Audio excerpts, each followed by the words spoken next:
মহারাজ, তবে অর্ধেক ফলের দাবি আপনি ছেড়ে দেন।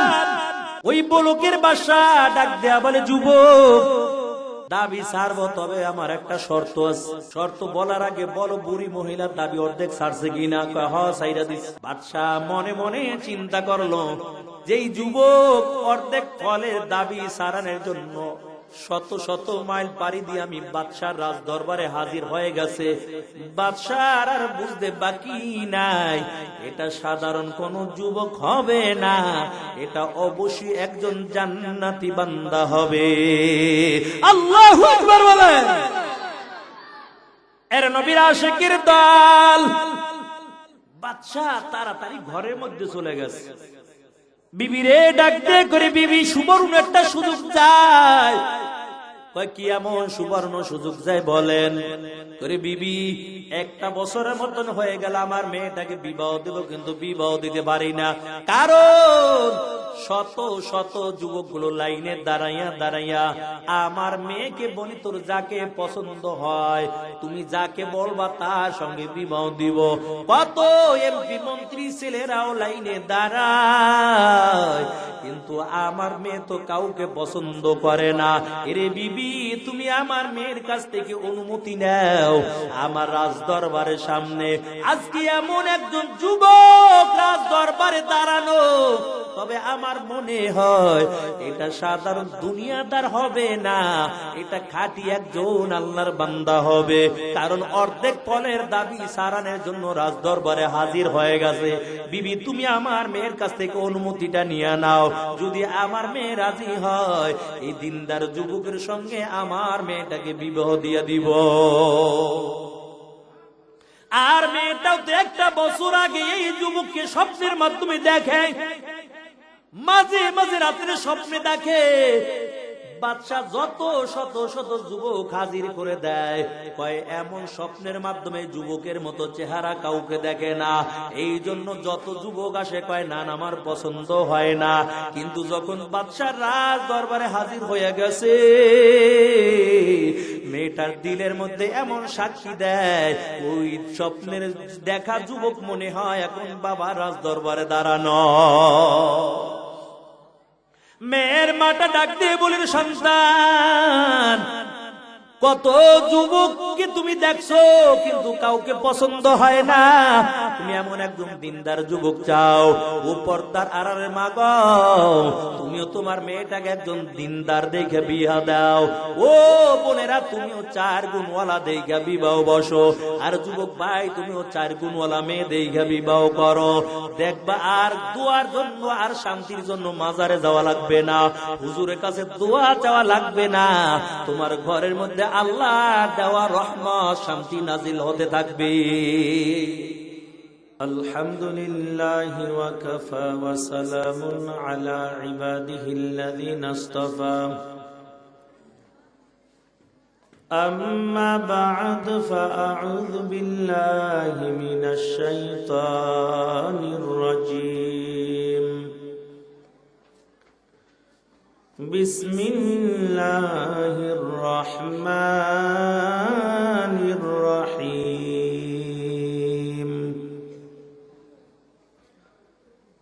ইন্নাল্লাযীনা আমানু ওয়া আমিলুস সালিহাত কানাত লাহুম জান্নাতুল ফিরদাউসি নুজুলা। সাদাকাল্লাহুল মাওলানাল আযীম ওয়া সাদাকা রাসূলুহুন নাবিয়্যুল কারীম। ওয়া নাহনু আলা যালিকা মিনাশ শাহিদিনা ওয়াশ শাকিরিন। ওয়ালহামদুলিল্লাহি রাব্বিল আলামিন।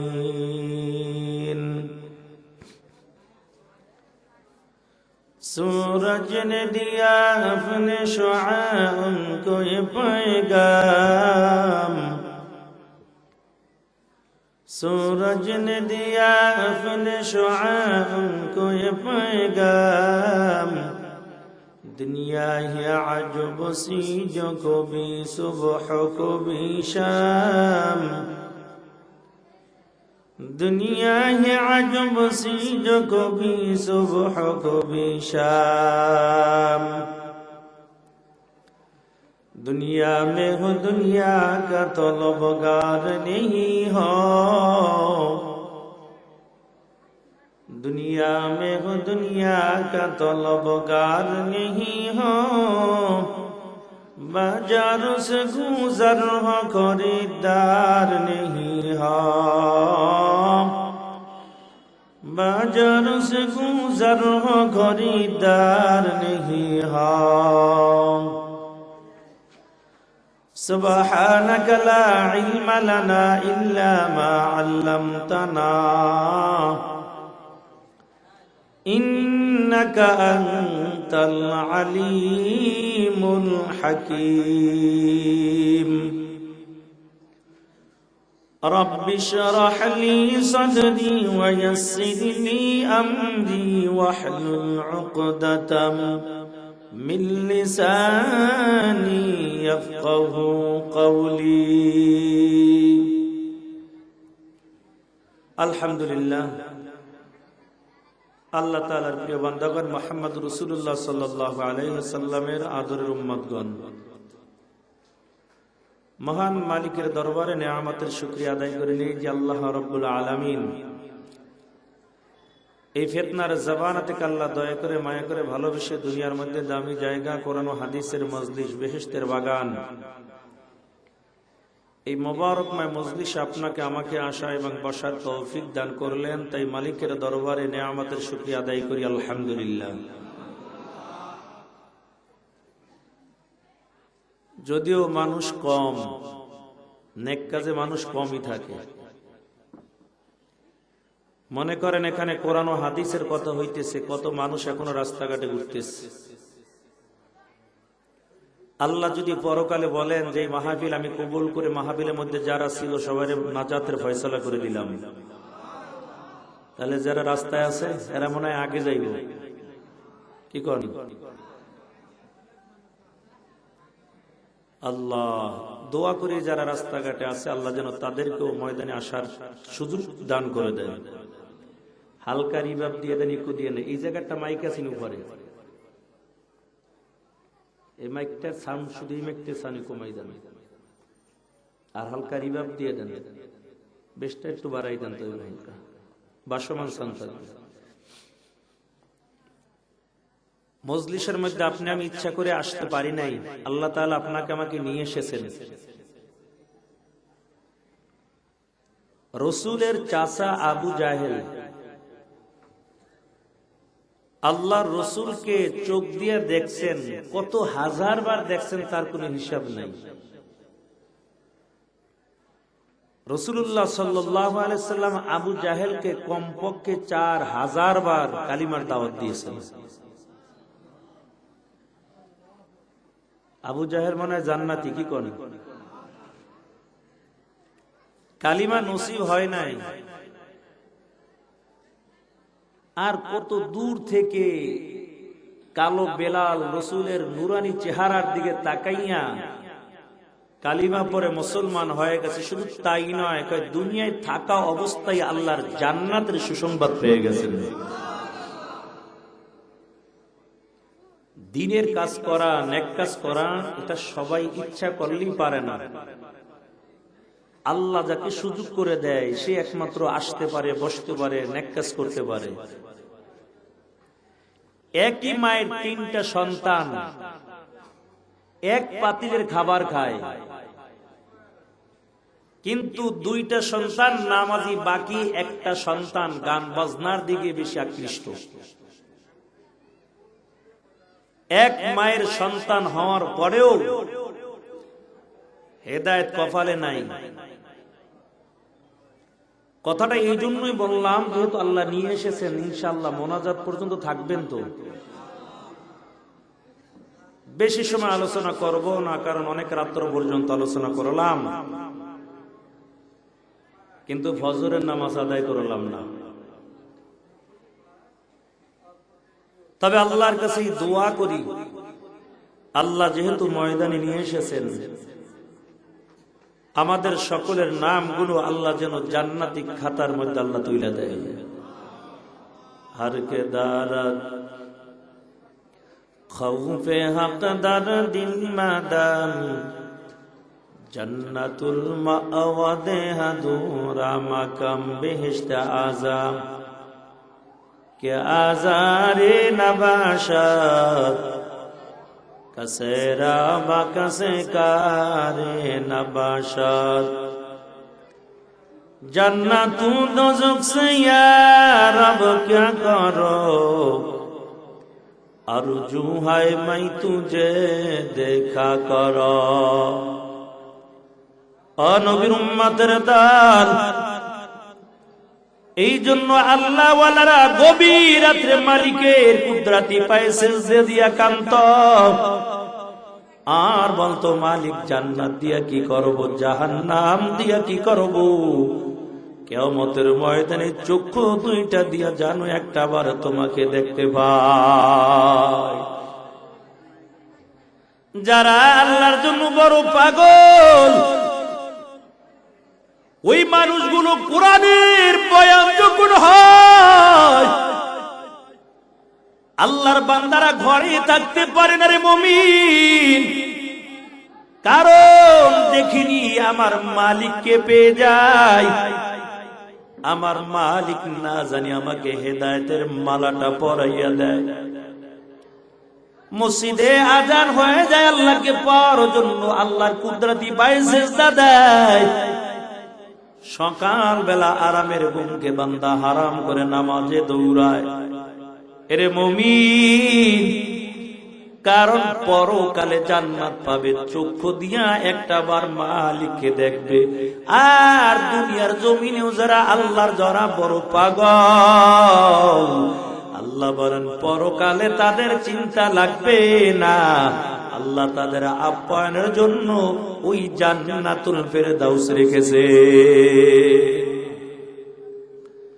তবে জান্নাতে যাওয়ার জন্য আল্লাহ দুইটা কর্মসূচি দিয়ে দেয়। ও বিশ্ববাসী, মানব মণ্ডলী শুনো, দুনিয়ার সব মানুষদেরকে আল্লাহ দুইটা কর্মসূচি দেয়। এই দুইটা কর্মসূচি যদি মেনে নাও, আল্লাহ বলেন কবরেও কোনো চিন্তা করা লাগবে না, হাসরের ময়দানও কোনো চিন্তা করা লাগবে না, পুলসিরাতের সামনে দাঁড়াইয়াও কোনো চিন্তা করা লাগবে না। আল্লাহ বলেন দুইটা কর্মসূচি মেনে নিবা, তবে তোমাদের আপ্যায়ন করার জন্য আমি জান্নাতুল ফেরদাউস রেখে দিলাম। আরে আল্লাহর বান্দা, কত সুন্দর জান্নাতুল ফেরদাউস বানাইছে। দুনিয়ার জমিনের গাছের গোড়া হলো নিচে, আর গাছের মাথা উপরে থাকে, ফলগুলো উপরে। আল্লাহর পয়গম্বর বলেন জান্নাতি গাছগুলো এমন হবে না, বরং জান্নাতি গাছের গোড়া থাকবে উপরে, ফলগুলো থাকবে নিচের দিকে ঝুলানো। সুবহানাল্লাহ বলেন। এই যারা সুবহানাল্লাহ বলেছেন আপনাদের নামে, ওই জান্নাতের খোলা ময়দানের মধ্যে একটা সুন্দর ফেরেশতারা গাছ লাগাইয়া দিছে। আল্লাহর নবী বলেন, ও উম্মতের দল, এই গাছটা কত বড় হবে, কত বড় হবে। কয়েকটা তেজি গোড়া যদি 500 বছর দৌড়ায়, মায়ার নবী জানাইয়া দেয় দৌড়াইতে থাকবে, তবে গাছের ছায়া দৌড়াইয়া শেষ করতে পারবে না। আর একবার সুবহানাল্লাহ বলে আরেকটা গাছ লাগাইয়ে দিই। সুবহানাল্লাহ। আর একবার বলে আরেকটা জান্নাতে গাছ লাগাই আওয়াজ দিয়ে বলেন সুবহানাল্লাহ। এরে মুমিন, ওই জান্নাত জান্নাতের খালি ময়দান, বান্দা সুবহানাল্লাহ বলবা, আলহামদুলিল্লাহ বলবা, তো জান্নাতের ময়দানে গাছ লাগাইয়া দিবে। এরে আল্লাহর গোলাম, আল্লাহর নবী বলেন ওই জান্নাতের গাছের গোড়াগুলো হবে উপরের দিকে আর মাথাগুলো থাকবে নিচে। এত সুন্দর সুন্দর জান্নাতি ফল, জান্নাতি বান্দা নজর দিয়া দেখবে কত সুন্দর রং বেরঙের ফল। ওই জান্নাতি বান্দা বান্দিগুলো আওয়াজ দিয়ে বলবো, ও ফেরেশতার দল, ওই জান্নাতের রং বেরঙের ফল থেকে আমাকে একটা ফল দাও। জান্নাতি ফেরেশতারা জান্নাতি বান্দার হাতের মধ্যে জান্নাতি একটা ফল দিবে। ফলটা খাওয়ার পরে এত মজা লাগবে, এত মজা, কয় এমন মজা জীবনে কোনোদিন অনুভব করতে পারে নাই। ফলটা খাওয়ার মধ্যে এত মজা, আবার ডেকে ডেকে বলবে আমাকে আর একটা জান্নাতি ফল দাও। ঠিক একই রঙের, একই কালারের, একই রকম আর একটা ফল ফেরেশতারা হাতের মধ্যে দিবে। জান্নাতি বান্দার মেজাজ বড় গরম হয়ে যাইবে, ডাক দিয়া বলবে এই ফল তো মাত্র খাইলাম, আর তো গাছের মধ্যে কত রং বেরঙের ফল দেখা যায়, আমাকে অন্য কালারের আর একটা আমাকে ফল দাও, কারণ এই একই রঙের ফল তো আমি মাত্র খাইলাম। আল্লাহর নবী জানাইয়া দেয় ওই জান্নাতে একটা ফলের মধ্যে কমপক্ষে 40 রকমের মজা হয়ে যাবে। ওই জান্নাতের ময়দানে বান্দারা আমায় ভোগ করতে থাকবে রে মুমিন। কই জায়গার মধ্যে যেমন সভাপতি রয়েছে, প্রধান অতি রয়েছে, প্রধান বক্তা রয়েছে, জান্নাতের ময়দানে আল্লাহ একটা মজলিস কায়েম করে দিবেন। ওই মজলিসের মধ্যেও আল্লাহ তাআলা এমন সিস্টেম করে দিবেন, মায়ার নবী বলেন ও সাহাবায়ে কিরাম শুনো, ওই জান্নাতের ময়দানের মধ্যে দাউদ নবীকে আল্লাহ হাজির করে দিবে। দাউদ পয়গম্বর, আল্লাহ তাআলা তাকে এত সুন্দর কণ্ঠ দিয়েছে। এরে আল্লাহর বান্দা, কয় কেমন কণ্ঠ আল্লাহ দাউদ নবীকে দান করেছেন। কয় যখন কিতাব তেলাওয়াত করতো, গাছের ডালের পাখিগুলো বসে বসে শুনতো, নদীর মাছগুলো বাসমান হইয়া দাউদ নবীর কণ্ঠের তেলাওয়াত গুলো শুনতো। ওই জান্নাতের ময়দানে আল্লাহ দাউদ পয়গম্বরকে ডেকে ডেকে বলবেন, ও পয়গম্বর দাউদ, আপনাকে কত সুন্দর কণ্ঠ দিলাম, এত সুন্দর কণ্ঠ আপনাকে আমি দান করলাম। এই মায়াবী কণ্ঠ দিয়া আমার পবিত্র কালামুল্লাহ শরীফ একটু তেলাওয়াত করে করে আমার জান্নাতি বান্দা বান্দির একটু শুনাইয়া দেন। দাউদ পয়গম্বর মায়াবী কণ্ঠে আল্লাহ তাআলার কোরআন তেলাওয়াত করে করে তারপর শোনাবে। এত বড় জান্নাতের মধ্যে মজলিসটা থাকবে রে মুমিন, 1 মাইল আর 2 মাইল হবে না। মায়ের নবী জানায় কয় জান্নাতের ময়দানটা কত বড় হবে জানো? আল্লাহ যাকে একটা ছোট জান্নাত দিবে, ওই জান্নাতটাও হবে কমপক্ষে 10 দুনিয়ার একটা সমান একটা জান্নাত। এই জান্নাতের ময়দানের মধ্যে আল্লাহ তাআলা জান্নাতি বান্দা বান্দীদেরকে বসাবে, আর এত সুন্দর একটা মজলিস থাকবে। সাহাবায়ে কেরাম বলেন নবী আমার, ওই জান্নাতের ময়দানের মধ্যে আলো কিসের আলো হবে? এই ভাল কিসের ভাল হবে? এনার্জি বাল্ব না টিউবলাইট হবে? রাসূল বলে ও সাহাবায়ে কেরাম, না, কোন এনার্জি বাল্ব কোন আলো লাগবে না, বরং আমি নবী যখন জান্নাতের ময়দানের মধ্যে হাজির হয়ে যাব, আমি রাসূলের নূরানী চেহারার দ্বারা ওই জান্নাতের পুরা ময়দানটা আলোকিত হয়ে যাবে।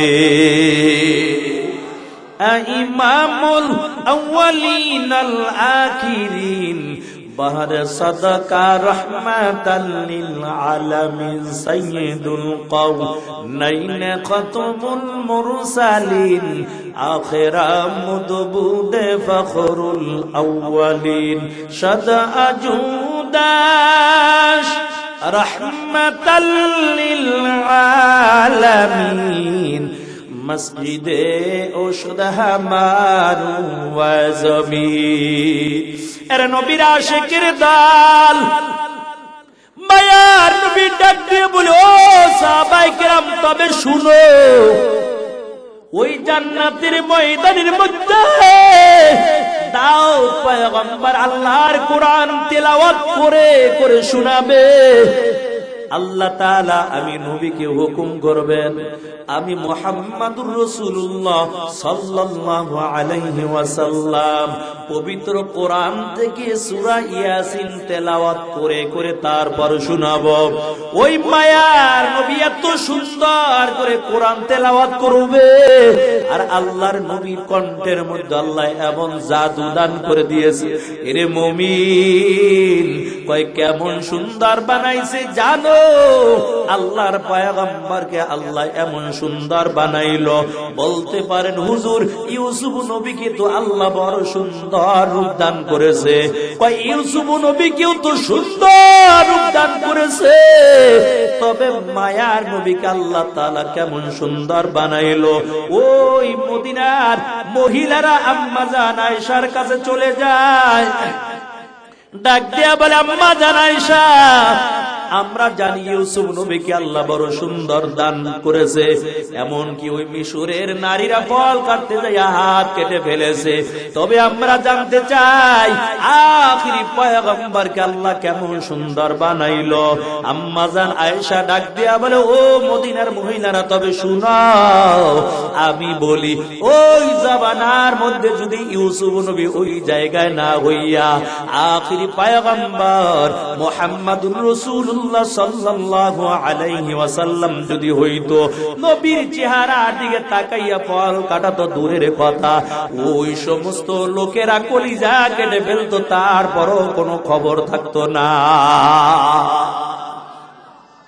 কারণ আমার নবীর চেহারার মধ্যে এত নূর, এত নূর, এত নূর।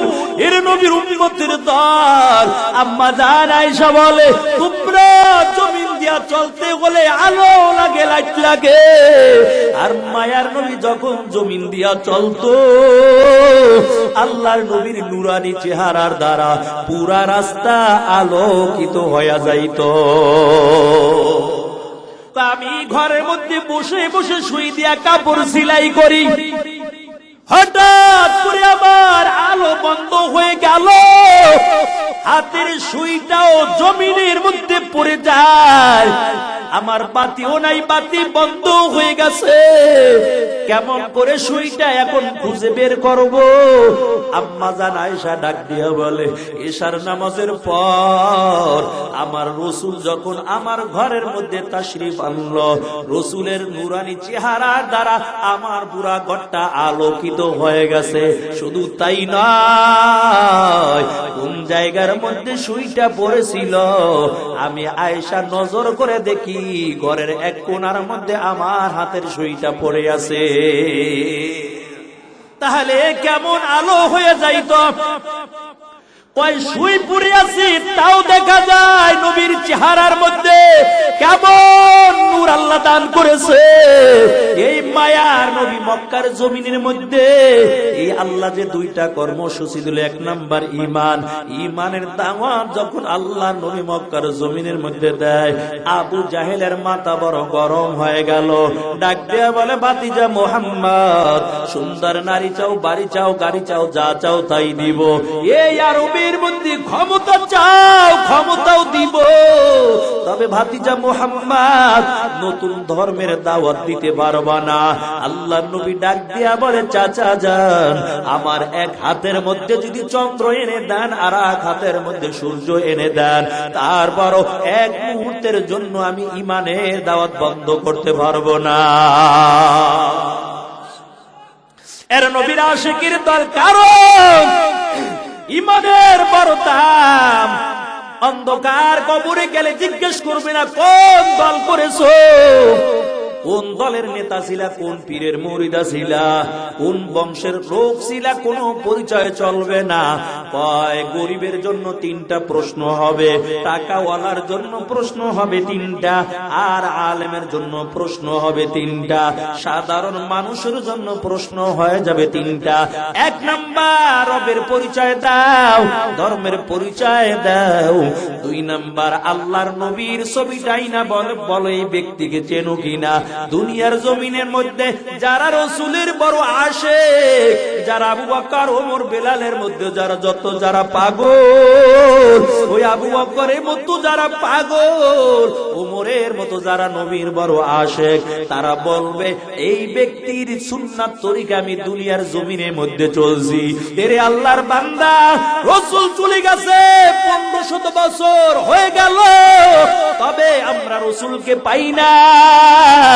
আবু বকরকে চক্ষু দিয়ে দেখতে পারলাম না, ওমরকেও দেখতে পারলাম না। আবু বকর, ওমর, ওসমান, আলী রসুলের কদমে কদমে পা রেখে রেখে চলছে।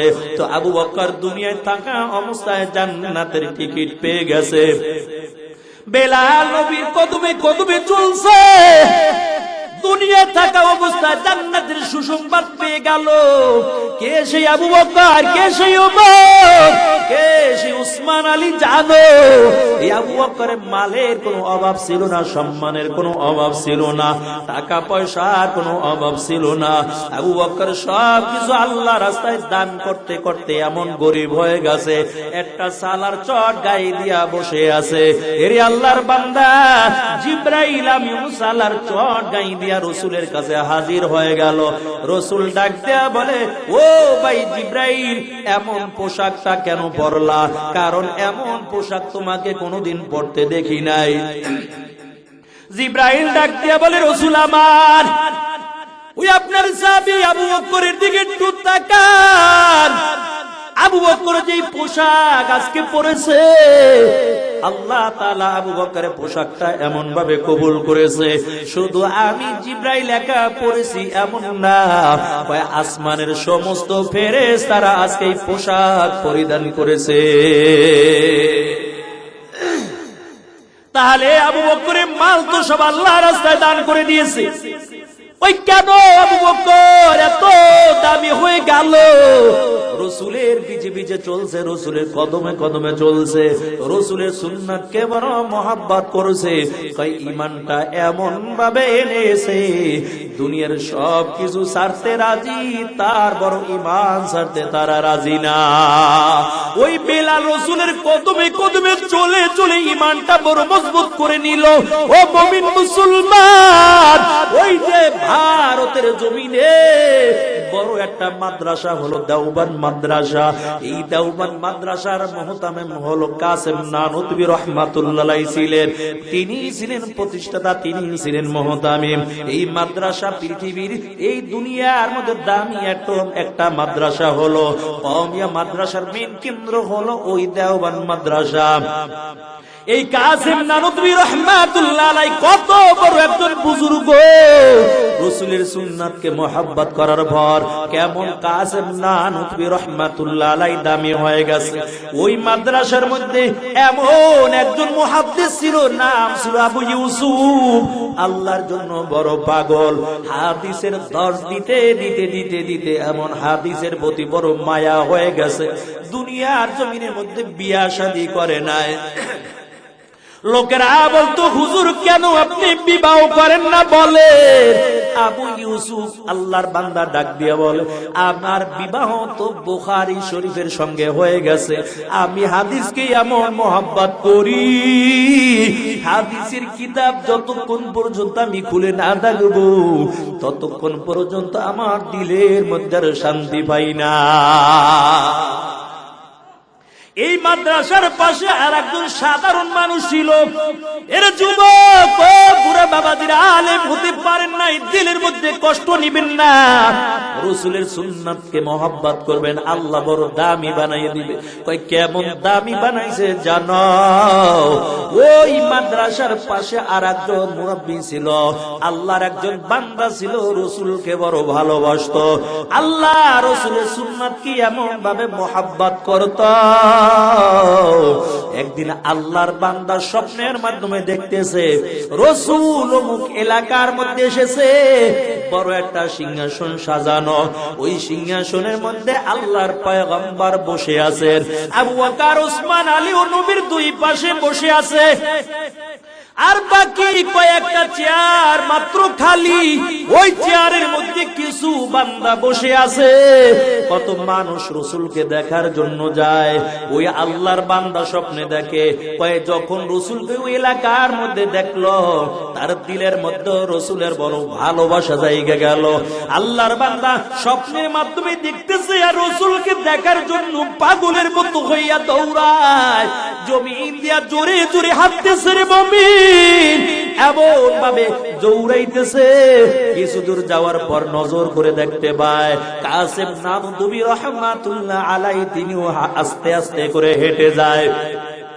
এমন ভাবে আস্তে আস্তে করে কাসেম নানতুবি হেঁটে যায়, আর রাস্তার ডান পাশ দিয়ে হেঁটে যায়, রাসূলের সুন্নাত তরিকায় হাঁটতেছে। আর ওই আল্লাহর বান্দা পাগলের মতো হইয়া দৌড়ায়, কারণ রাসূল অমুক জায়গার মধ্যে এসেছে, আগে আমি রাসূলের নূরানি চেহারা দেখবো। রাসূলকে দেখার জন্য তাড়াতাড়ি দৌড়ায়। যখন কাসেম নানতুবি দেখতে পায়, ডাক দিয়ে বলে, হুজুর আপনি এমন আস্তে আস্তে কেন হাঁটেন? আল্লাহ রাসূল তো বসে আছে, তাড়াতাড়ি যাব। কাসেম নানতুবি ডাক দিয়া বলে, রে আল্লাহর বান্দা, রাস্তার ডান পাশ দিয়ে হাঁটাও রাসূলের সুন্নাত, আর আস্তে আস্তে জমিন দিয়ে হাঁটা এটাও রাসূলের সুন্নাত। আমি রাসূলের সুন্নাত তরিকা আস্তে আস্তে আসতেছি। আর ওই গ্রাম্য বান্দার দিলের মধ্যে এমন মোহাব্বত পয়দা হয়ে গেল, কয় না না আমি আস্তে হাঁটবো না, আমি দৌড়াইয়া আগে যাব, কারণ আগে যাইয়া দেখতে নি পাই আমি রাসূলের পাশের চেহারে বসে যাব।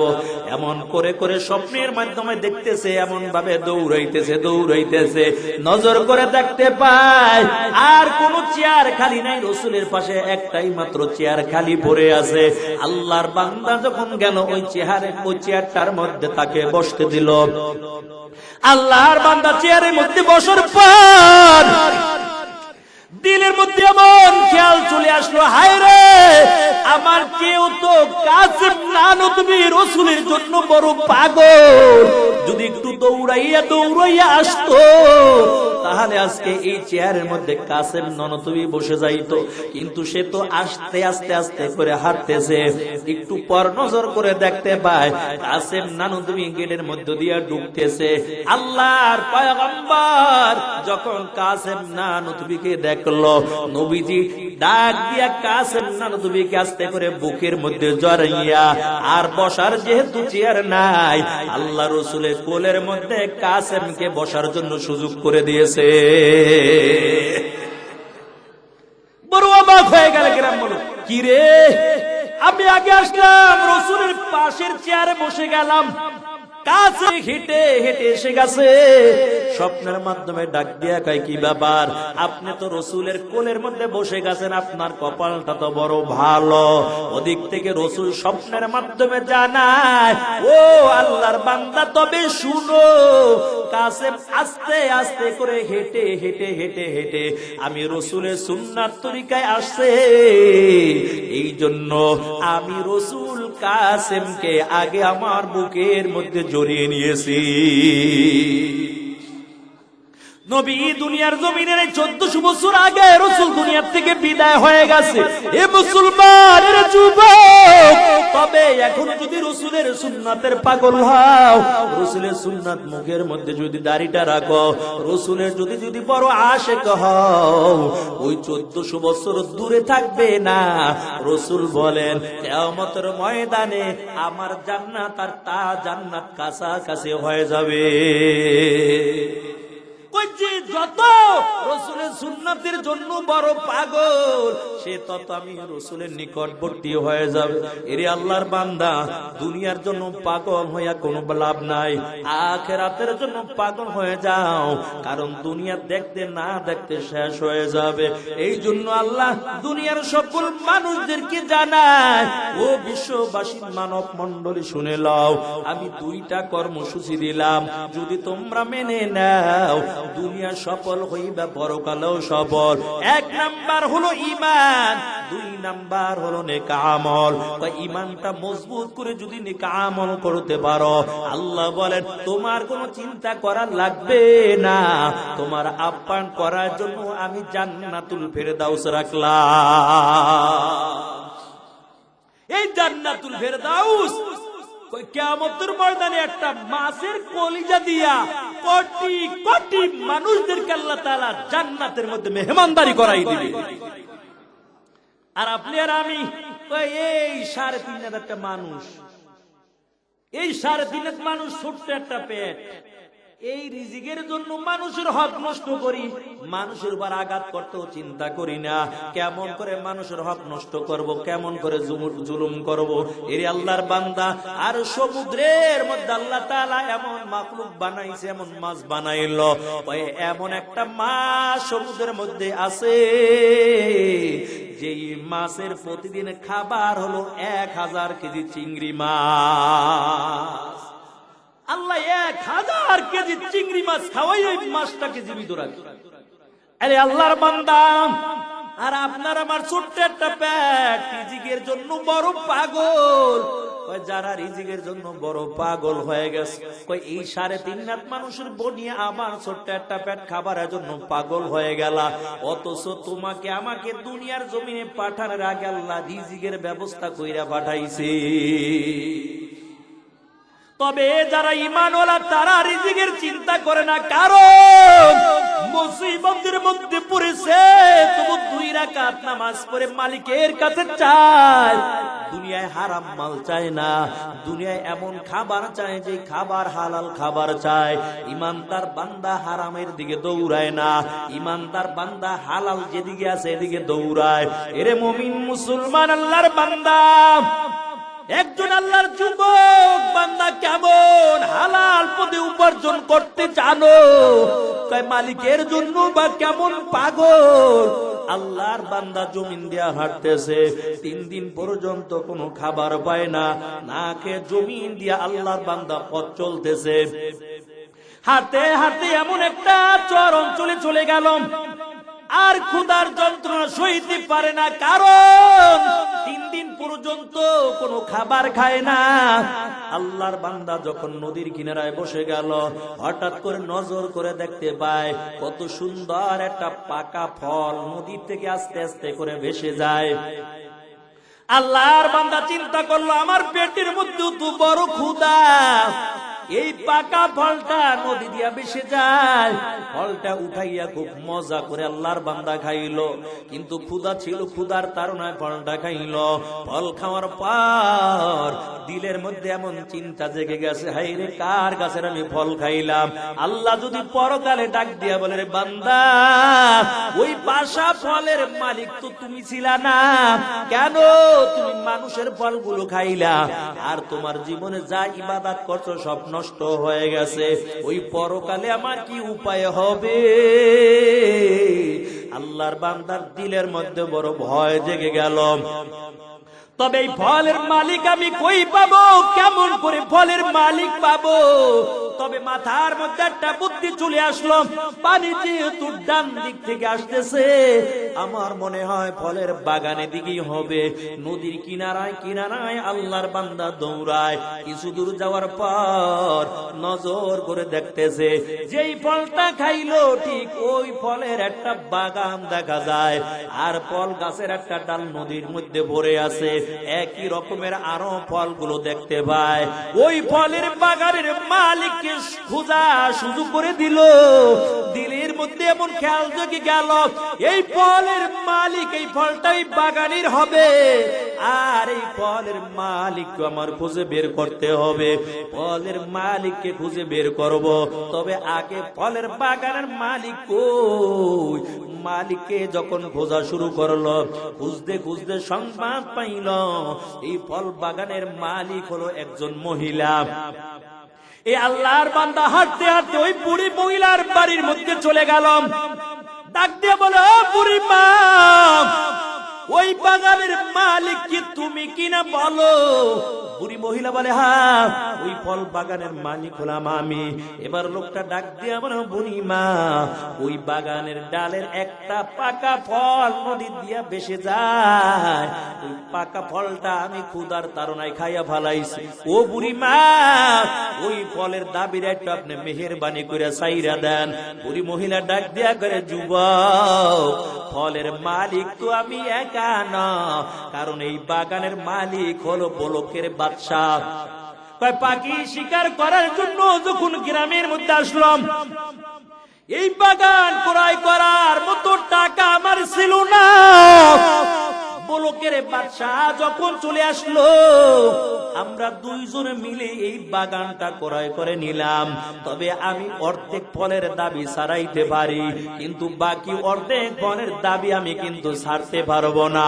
ও যুবক, বাকি অর্ধেক ফলের দাবি যদি ছাড়াতে চাও, তাড়াতাড়ি বলকের বাদশার কাছে চলে যাও। যুবক বান্দা চিন্তা করলো, যা কিছু দরকার আগে আমার এই ফলের দাবি ছাড়াতে হবে। বুড়ি মহিলার কাছ থেকে অর্ধেক দাবি ছাড়াইয়া ওই বলকের বাদশার কাছে চলে গেল। রাজ দরবারে হাজির হয়ে গেল।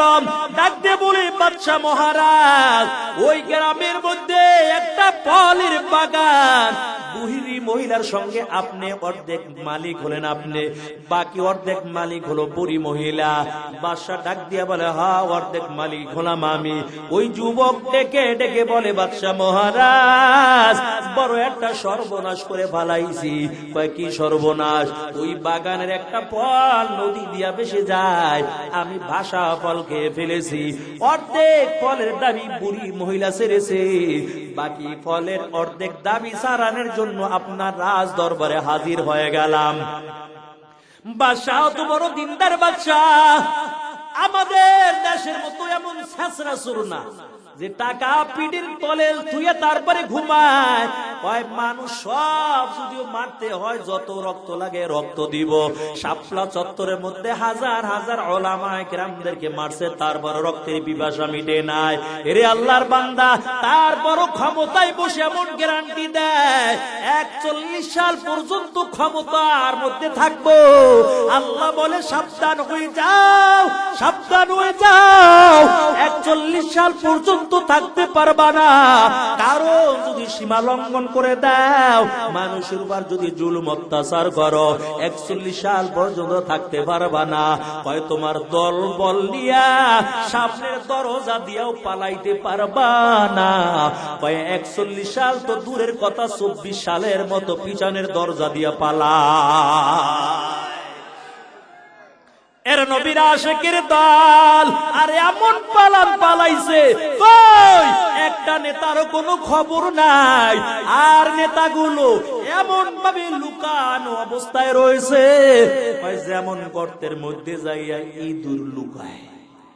বিড়াল দেখলে ইঁদুর যেমন গর্তের মধ্যে যাইয়া লুকায়, ওই পাতি নেতাগুলো এমন জুলুম করেছে, এখন সব যাইয়া ইঁদুরের গর্তের মধ্যে লুকাইছে। আর আমাদের ডক্টর ইউনূস ঠান্ডা মাথায় কি করতে আছে জানেন? কয়, আস্তে আস্তে করে এক একটা দইরা জেলখানার মেহমান বানাইতেছে। বাপে কিন্তু বাপেরও ছাড়ে না। এই দেশ থেকে কোনো উলামায়ে কেরাম ভেগে যায় নাই, এই দেশ থেকে কোনো মাদ্রাসার মুহতামিম ভেগে যায় নাই। কারণ তারা দুর্নীতি করে নাই, সন্ত্রাসীবাজি করে নাই, তারা আওয়ামী লীগ ভাইদেরও বন্ধু, তারা হলো বিএনপিরও বন্ধু, তারা হলো জাতীয় পার্টিরও বন্ধু। কয়, দুনিয়ার মানুষের কাছে কাছে যাইয়া হাতে পায়ে ধরে ধরে দাওয়াত দেয়।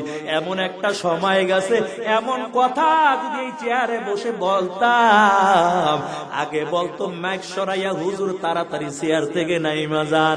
এরে যুবক, কোরআনের কথা বলতে হবে, তবে এই লাইনে যেহেতু এসেছি, এমনকি গ্রেপ্তারও হতে পারি, গুলিও খেতে পারি, কোনো তবে ভয় নাই।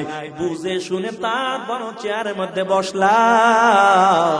কিন্তু যদি ফাঁসির কাষ্ঠেও ঝুলতে হয়, কোরআনের সত্য কথাগুলো বলতেই হবে। কথা বলেন ঠিক কিনা? আছে একটাও সব পলাইছে, যেই গাড়ি লইয়া দৌড়াইতে রে বাপ রে বাপ। আহা, কি এর ক্ষমতা! এই ক্ষমতা নমরুদের। ফেরাউন তো আগে ইতিহাস পড়ার দরকার ছিল। ইতিহাস তোমরা জানো না। ডবল বুশ ক্ষমতা কম ছিল না।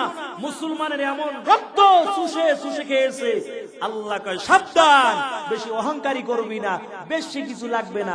একটা সাংবাদিকের জুতা দিয়ে সাইজ করছে। ফেরাউন বড় অহংকারী করেছে, ওই পাহাড়ের টিলায় উঠা উপরে তীর মারছে। ইব্রাহিম কয় কি রে, কি হইছে? কয় তোমার আল্লাহরে মাইরে ফেলাম। আপনাদের কষ্ট হইতেছে নাকি? কয় তোমার আল্লাহরে মাইরে ফেলাম। ইব্রাহিম পয়গম্বর ডাক দিয়া বলে, না না, আমার মালিককে পারবা না, মারতে পারবা না, তবে আল্লাহর সঙ্গে পাল্লা দিও না। ওয়ামাকারু ওয়ামাকারাল্লাহ আল্লাহু খায়রুল মাকিরিন।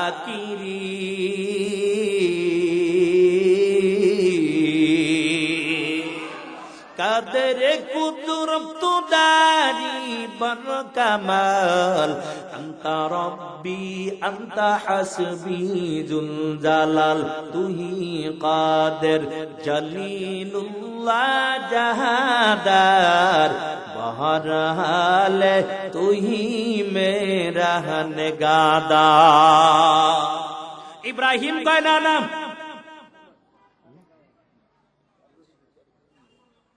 এর নমরুদ তুমি আমার মালিককে মারতে পারবা না। নমরুদ দেখায় তাই দেখাই খেলা, পাহাড়ের উপায় উঠে মারছে তীর। আল্লাহর কি কারিশমা, তীরের মাথায় একটু রক্ত লাগাইয়া দিছে। তীরটা ঘুইরা আবার যখন জমিনের মধ্যে আসলো, এবার নমরুদটা পাগলের মতো হইয়া শহরের গলিতে গলিতে দৌড়ায়। কয় কি রে নমরুদ, কেন পাগল হয়েছে বলো? কয় ইব্রাহিম শুনো, তোমার খোদারে মাইরা ফেলাইছি। কয় কেমন কইরা বুঝলা? কয় এই দেখো তীরের মাথার মধ্যে রক্ত দেখা যায়। ইব্রাহিম নবী ডাক দিয়া কয় আমার আল্লাহর সঙ্গে পাল্লা দিয়া পারবা না। নমরুদ কয় যদি মারতে না পারি, তাই তোমার আল্লাহরে কও অমুক ময়দানে আসবে, তোমার আল্লাহর সঙ্গে যুদ্ধ করব। দেখেন না বাংলাদেশের মধ্যেও কত মানুষ ছিল, কয় আসো খেলা হবে, খেলা হবে। যারা খেলার কথা কইছে বল না পাইয়া এখন ইঁদুরের গর্তের মধ্যে ভলাইছি। আরে আল্লাহর বান্দা, ওদিক থেকে ইব্রাহিম পয়গম্বর ডাক দিয়া কয়, এ নমরুদ সাবধান হয়ে যাও, কারণ আমি আমার আল্লাহর সঙ্গে পাল্লা দিয়া পারবা না। নমরুদ কয় অমুক ময়দানের মধ্যে আসতে বলো, খেলা হবে। কয় ঠিক আছে, কোন সময় খেলবা, কয়টার সময় খেলবা? কয় আনুমানিক একটা টাইম, যেমন আগামীকাল সকাল 10টা বাজে যুদ্ধ হবে। ঠিক আছে, 10টা বাজার আগে ইব্রাহিম নবী ময়দানে কোণার মধ্যে হাজির হয়ে গেছে। ওদিক থেকে নমরুদ হাজার হাজার লক্ষ লক্ষ সৈন্য বাহিনী নিয়ে হাজির হয়ে গেছে। ডাক দিয়া কয় ইব্রাহিম একা কেন আসো? তোমার খোদাই বুঝি তোমারে ধুয়ে ফালাইয়ে গেছে।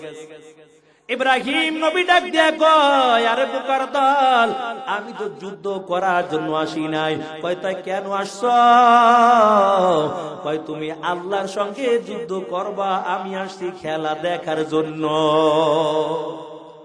আমি তো যুদ্ধ করব না, তুমি তো যুদ্ধ আল্লাহর সঙ্গে করবা, আর আমি তো যুদ্ধ দেখবো, খেলা দেখবো। এমন সময় ডাক দিয়া কয় ইব্রাহিম কই তোমার আল্লাহ সৈন্য বাহিনী কই? ময়দান পুরা খালি। আরো অপেক্ষা করো, কারণ আরো 5 মিনিট সময় বাকি আছে। আল্লাহ বলে কি আছো? আমার দুশ্মন রে যাইয়া সাইজ করবা। মশা লাভ দিয়ে গেল্লা হাজির, খালি অনুমতি দেন সাইজ করে দিব। আল্লাহ কে পারবি ভাই, খালি অনুমতি দিয়ে দেখেন। আল্লাহকে যা অনুমতি দিলাম।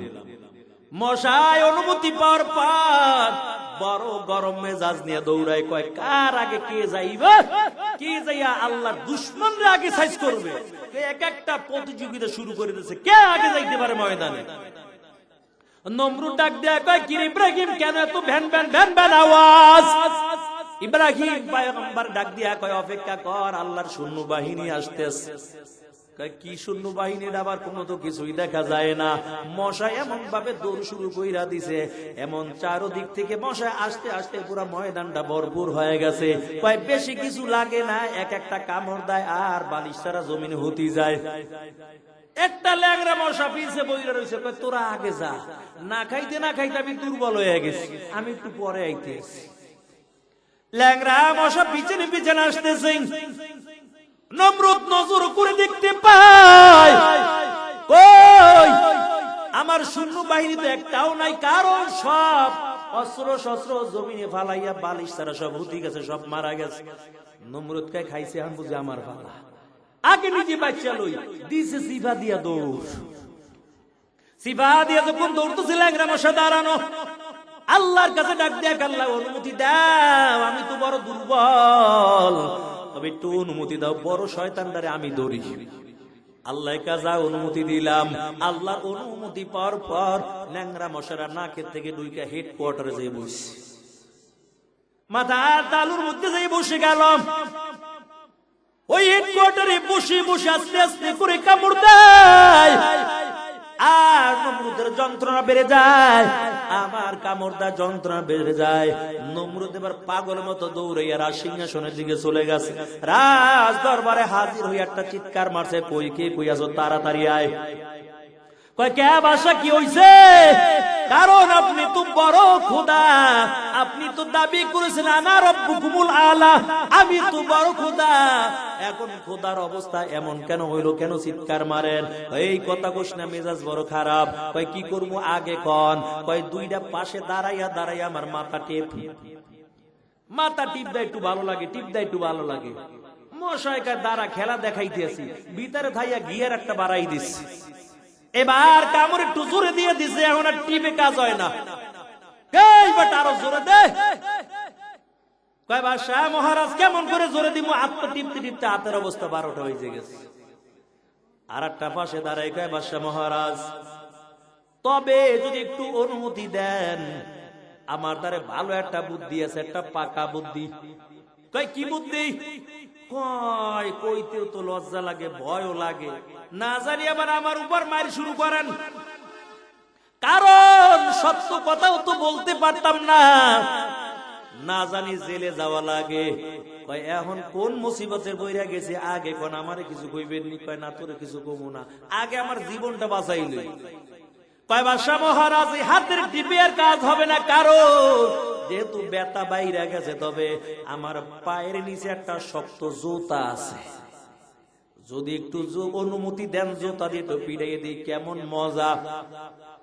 কই জুতা দিয়ে দিবি, ঘরের দরজা জানালা বন্ধ কর, কারণ আমি তো ছিলাম বড় খোদা, দাবি করছি আনা রব্বুকুমুল আলা, আমি বলেছি আমি বড় খোদা। এখন খোদায় যদি জুতার বাড়ি খায়, সকালবেলা মানুষ জারুর বাড়ি শুরু করে দিবে, আমার খোদায়িত্ব থাকবে না। দরজা জানালা বন্ধ কইরা পিডা, দরজা জানালা বন্ধ কইরা বের পিডা শুরু করছে। কয় বাদশা কেমন লাগে, একটু মাঝে মাঝে আওয়াজ দিয়ে? কয় না, আগের চাইতে একটু ভালোই লাগে। নিজের বাপের অপরাধে নমরুদ করলো গাদ্দারি, মাথা ব্যথা নিরাময় খাইলো জোতার বাড়ি, খাইলো জোতার বাড়ি। কথা বলেন ঠিক কিনা? নিজের পাপের অপরাধে নমরুদ করলো গাদ্দারি, মাথা ব্যথা নিরাময় খাইলো জোতার বাড়ি, খাইলো জোতার বাড়ি। এ তো হলো আল্লাহর সঙ্গে, এ তো হলো আল্লাহর সঙ্গে বেয়াদবির পরিণাম। পায়ে পড়লে সম্মান জোতা, গায়ে পড়লে অপমান, পায়ে পড়লে সম্মান জোতা, গায়ে পড়লে অপমান। এর নবীর হিম্মতের তার 10,000 টাকা দামের জুতা দিয়েও যদি পিটানো হয়, সম্মান থাকবে না, সম্মান থাকবে না, সব সম্মান তেজপাতা হয়ে যাবে। এই জন্য আল্লাহ যখন ডবল বুশরে ক্ষমতা থেকে নামায়, বেশি কিছু লাগে না, একটা সাংবাদিকের জুতার বাড়ি খাওয়াইয়া তারপর ক্ষমতা থেকে নামাইছি। এর নবীর আশিকের দল ওই যুবক দাঁড়াইয়া দাঁড়াইয়া বলে, ও বাদশাহ মহারাজ, তবে অর্ধেক ফলের দাবি আপনি ছেড়ে দেন। ওই বলকের বাদশাহ ডাক দেয়া বলে, যুবক দাবি ছাড়বো, তবে আমার একটা শর্ত আছে। শর্ত বলার আগে বলো, বুড়ি মহিলার দাবি অর্ধেক ছাড়ছে কিনা? হ, ছাইরা দিছে। বাদশাহ মনে মনে চিন্তা করলো, যেই যুবক অর্ধেক ফলের দাবি সারানোর জন্য শত শত মাইল পাড়ি দিয়ে আমি বাদশার রাজ দরবারে হাজির হয়ে গেছে, বাদশার আর বুঝতে বাকি নাই এটা সাধারণ কোন যুবক হবে না, এটা অবশ্যই একজন জান্নাতি বান্দা হবে। আল্লাহু আকবার বলেন। এর নবীর আশিকের দল বাদশাহ তাড়াতাড়ি ঘরের মধ্যে চলে গেছে। বিবিরে ডাকতে করে, বিবি সুবর্ণ একটা সুযোগ চায়। কি এমন সুবর্ণ সুযোগ যায় বলেন? করে বিবি, একটা বছরের মতন হয়ে গেল আমার মেয়েটাকে বিবাহ দেব, কিন্তু বিবাহ দিতে পারি না, কারণ শত শত যুবক গুলো লাইনে দাঁড়াইয়া দাঁড়াইয়া আমার মেয়েকে বলি, তোর যাকে পছন্দ হয় তুমি যাকে বলবা তার সঙ্গে বিবাহ দিব। কত এমপি মন্ত্রী ছেলেরাও লাইনে দাঁড়ায়, কিন্তু আমার মেয়ে তো কাউকে পছন্দ করে না। এরে বিবি, তুমি আমার মেয়ের কাছ থেকে অনুমতি নাও আমার রাজ দরবারের সামনে। আজকে এমন একজন যুবক রাজ দরবারে দাঁড়ানো, তবে আমার মনে হয় এটা সাধারণ দুনিয়াদার হবে না, এটা খাঁটি একজন আল্লাহর বান্দা হবে, কারণ অর্ধেক ফলের দাবি সারানোর জন্য রাজ দরবারে হাজির হয়ে গেছে। বিবি, তুমি আমার মেয়ের কাছ থেকে অনুমতিটা নিয়ে নাও, যদি আমার মেয়ে রাজি হয় এই দিনদার যুবকের সঙ্গে আমার মেয়েটাকে বিবাহ দিয়ে দিব। আর মেয়েটাও তো একটা বছর আগে এই যুবককে স্বপ্নের মাধ্যমে দেখে, মাঝে মাঝে রাত্রে স্বপ্নে দেখে। বাদশা যত শত শত যুবক হাজির করে দেয়, কয় এমন স্বপ্নের মাধ্যমে যুবকের মতো চেহারা কাউকে দেখে না, এই জন্য যত যুবক আসে কয় না আমার পছন্দ হয় না। কিন্তু যখন বাদশার রাজ দরবারে হাজির হয়ে গেছে, মেয়েটার দিলের মধ্যে এমন সাক্ষী দেয়, ওই স্বপ্নের দেখা যুবক মনে হয় এখন বাবা রাজ দরবারে দাঁড়ানো। মেয়ের মাটা ডাক দিয়ে বলেন, সন্তান, কত যুবককে তুমি দেখছো কিন্তু কাউকে পছন্দ হয় না, তুমি এমন একজন দিনদার যুবক চাও, ও পর্দার আড়ালের মা গো, তুমিও তোমার মেয়েটাকে একজন দিনদার দেখে বিয়া দাও। ও বোনেরা, তুমিও 4 গুণওয়ালা দেখে বিবাহ বসো, আর যুবক ভাই তুমিও 4 গুণওয়ালা মেয়ে দেখে বিবাহ করো। দেখবা আর দোয়ার জন্য আর শান্তির জন্য মাজারে যাওয়া লাগবে না, হুজুরের কাছে দোয়া চাওয়া লাগবে না, তোমার ঘরের মধ্যে আল্লাহ দেওয়া রহমত শান্তি নাজিল হতে থাকবে। দেখেন না, গত বছর একজন খ্রিস্টানদের বড় একজন নেতা, হাজার হাজার ভক্তবৃন্দ, প্রথম রাত্রে স্বপ্ন দেখে কে জানি সাদা কাপড় পরাই দিচ্ছে, কেমনে হেদায়েত দিয়ে আল্লাহ। দ্বিতীয় রাত্রে আবার স্বপ্নে দেখায়, তৃতীয় রাত্রে আবার স্বপ্নে দেখায়। 3 নম্বরের দিন আমি আর এই খ্রিস্টান ধর্মে থাকতে চাই না, তোমরা মানলে মানো, না মানলে না মানো, আমি কালেমা পড়ে মুসলমান হয়ে গেলাম। ওই বছরই বাইতুল্লাহ তওয়াফ করে আর কান্না করে রসুলের রওজার পাশে দাঁড়াইয়ে দাঁড়াইয়ে কাঁদে আর বলে, রসুল আমি তো ছিলাম একজন জাহান্নামের কয়েদি, আপনার রওজার পাশে দাঁড়াইলাম, পরকালে আমাকে নিয়ে আপনি জান্নাতে যাইয়েন। মদিনা যাইতে পারলাম না, মদিনা দেখতে পারলাম না, আমি অসহায় তাই এত দূরে রই, আমি অসহায় তাই এত দূরে রই, শুধু সালাম জানাই মদিনা, যাইতে পারলাম না মদিনা, দেখতে পারলাম না মদিনা। নাম কত মধুর মদিনা, আর যে কত দূর, ওই মদিনার পথের ধুলি আমি মাখতে পারলাম না মদিনা, যাইতে পারলাম না মদিনা, দেখতে পারলাম না।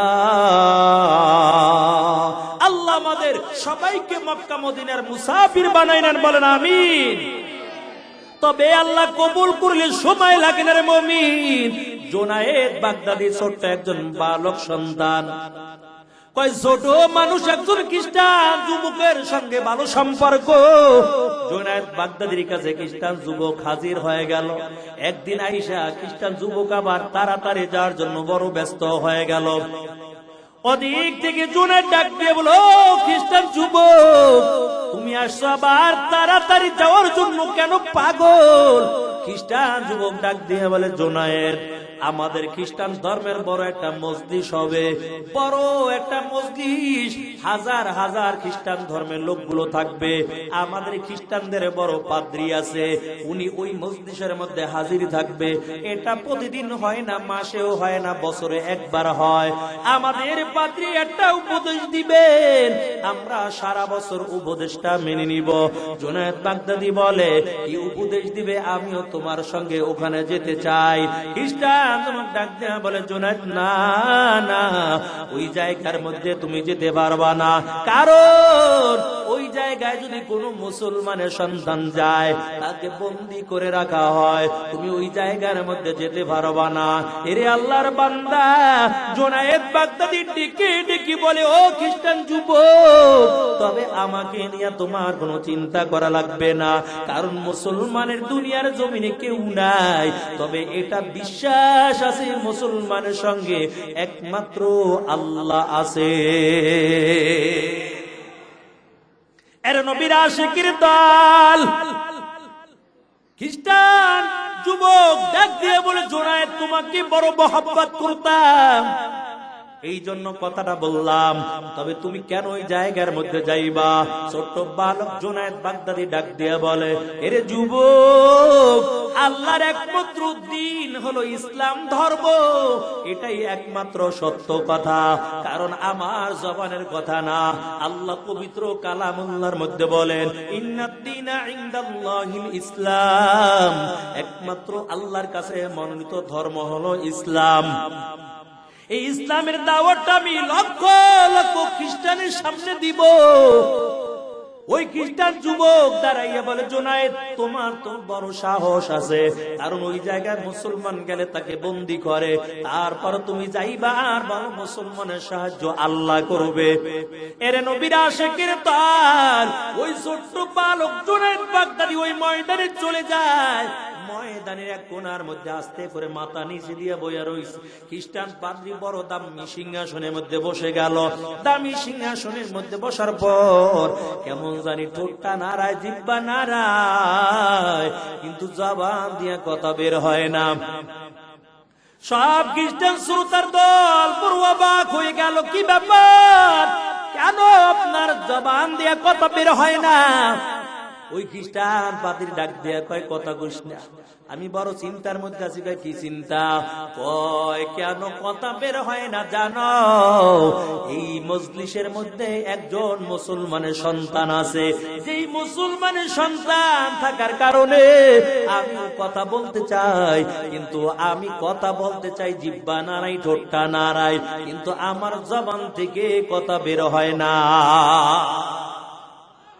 একজন মুসলমান মাত্র থাকার কারণে জবান দিয়ে কথা বের হয় না, আর আজকে লক্ষ লক্ষ মুসলমান থাকা সত্ত্বেও বেঈমান গোলাম রাসূলকে গালি দেয়, একমাত্র কারণ ওই সাহাবীদের মতো ঈমান মজবুত এখনো আমাদের হয় না।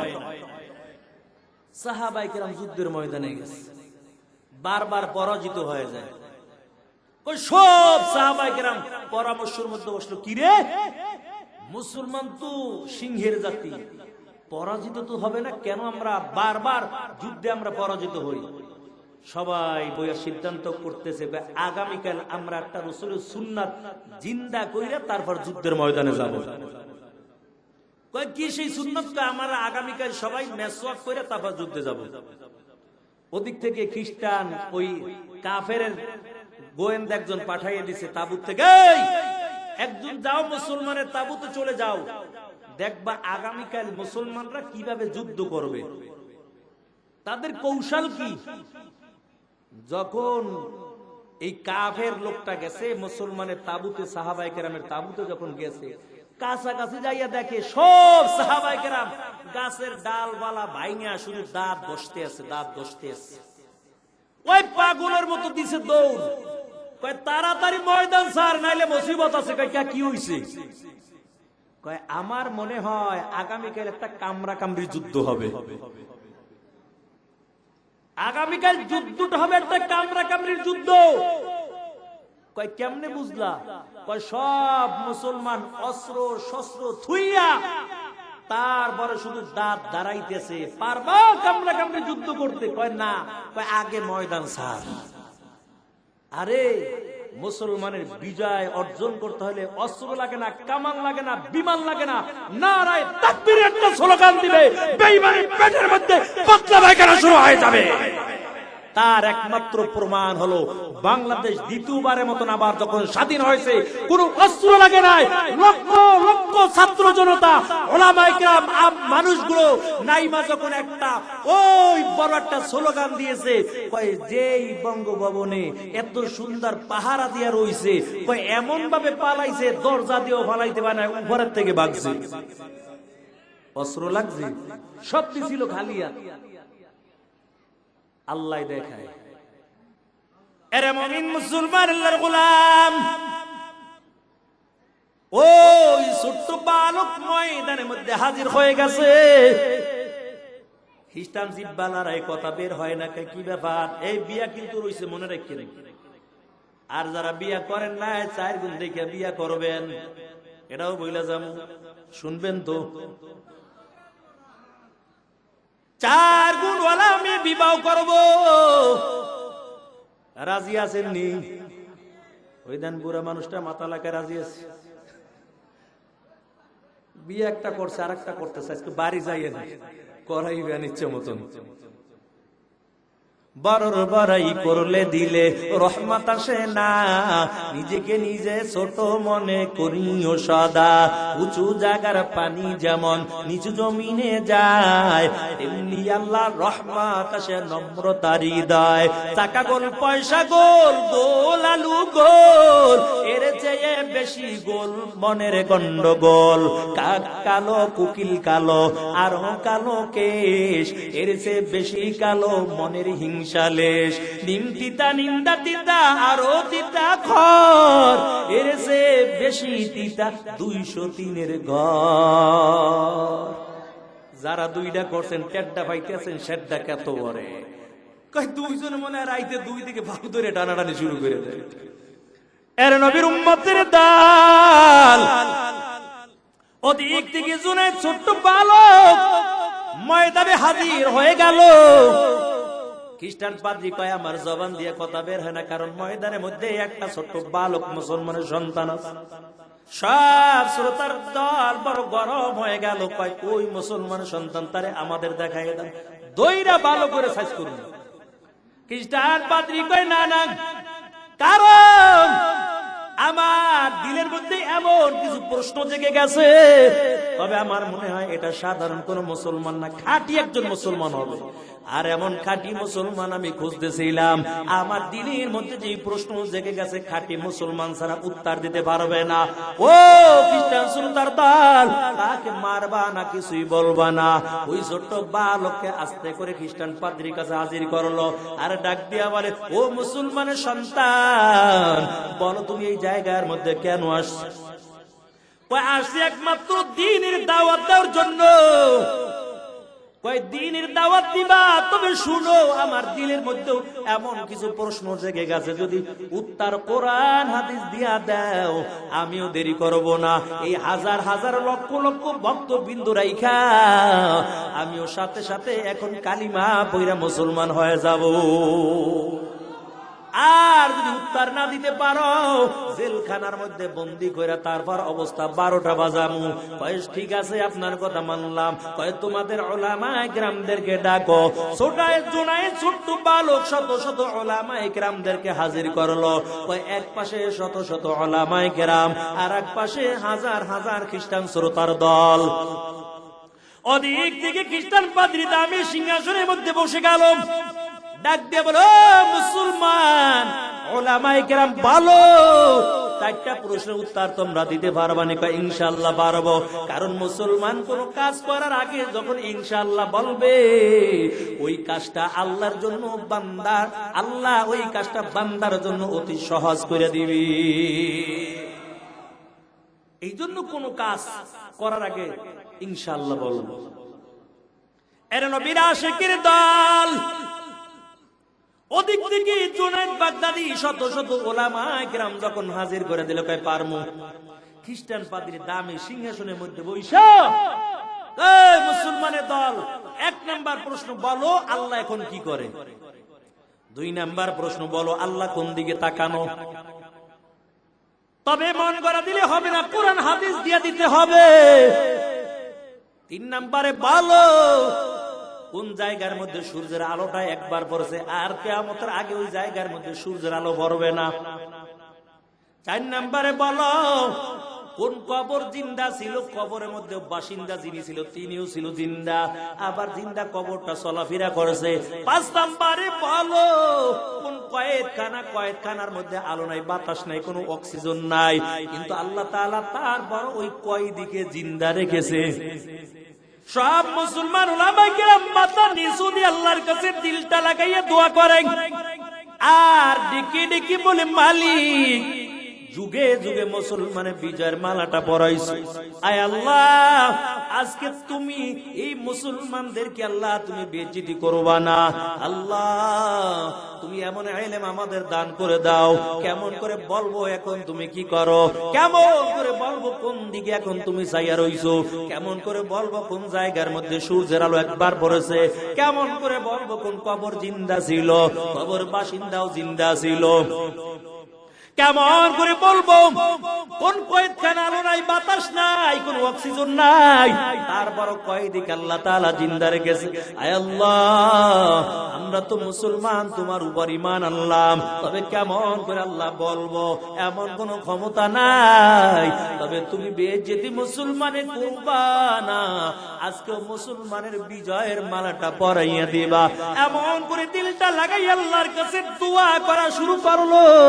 হঠাৎ করে মসজিদ থেকে ছোট্ট একটা বালক দাঁড়িয়ে গেছে আর ডাক দেয়া বলে, ও মুসলমান উলামায়ে কেরাম শুনো, তোমাদের কোনো চিন্তা করা লাগবে না, এই প্রশ্ন উত্তরগুলো আমি ছোট্ট বালক একাই দিব। রাত্র তো বেশি হয়ে যাইতেছে, আর 5 মিনিট ইনশাআল্লাহ, এর ভিতরে যতই আগাইতে পারি 5 মিনিট ভিতরে শেষ করে দেব ইনশাআল্লাহ। হ্যাঁ চলবে কিরে, চলার লাগে দিয়ে আবার কারেন্ট আবার আইছে নাকি, কি ডিস্টার্ব দিল। আরে এমন চলাই চলবে, খালি দেখেন না কারেন্ট যায় আর আমার ওয়াজও খালি এদিক দিয়ে ঘুরে ঘুরে খালি বাইরিতে থাকে। এর নবীর আশিকের দল। ওদিক থেকে ছোট্ট বালক দাঁড়াইয়া বলে, ও মুসলমান উলামায়ে কেরাম চিন্তা করা লাগবে না, আমি একাই দিয়ে দিমু। পারবা? ইনশাআল্লাহ পারবো। সব অবাক হয়ে গেল। অবাক যখন হয়ে গেছে, আস্তে করে খ্রিস্টান পাদ্রী তারে কাছে দাঁড় করাইছে। এই জুনায়েদ পারবা? পারবো। ঠিক আছে বলো আল্লাহ এখন কি করে। আপনার প্রশ্ন উত্তর দিব, তবে আমার একটা কথা আছে। কি কথা? আমি জানতে চাই যে প্রশ্ন করে সে বড় না যে উত্তর দেয় সে বড়? যে প্রশ্নের উত্তর দেয় সেই তো বড়। কয় তাহলে আপনার দামি সিংহাসন থেকে নিচে নাইমা যান, আমি এই সিংহাসনে বসে বসে এখন প্রশ্ন উত্তর দিয়ে দিব। খ্রিস্টান পাদ্রী আস্তে করে দামি সিংহাসন থেকে নিচে নাইমা গেছে। ছোট্ট বালক জুনায়েদ বাগদাদি দামি সিংহাসনের মধ্যে বসে ডাক দেখা, মুসলমানের দল, ও খ্রিস্টান শ্রোতারা শুনো, তোমাদের এক নাম্বার প্রশ্ন ছিল আল্লাহ এখন কি করে? আমার আল্লাহ এখন এই কাজটাই করেছে, তোমাদের মতো খ্রিস্টান পাদ্রীকে দামি সিংহাসন থেকে কানে দইরা নিচে নামাইয়া আমার মতো মুসলমান ছোট্ট বালক সন্তানকে আল্লাহ এখন দামি সিংহাসনের মধ্যে বসাইয়া দিছে।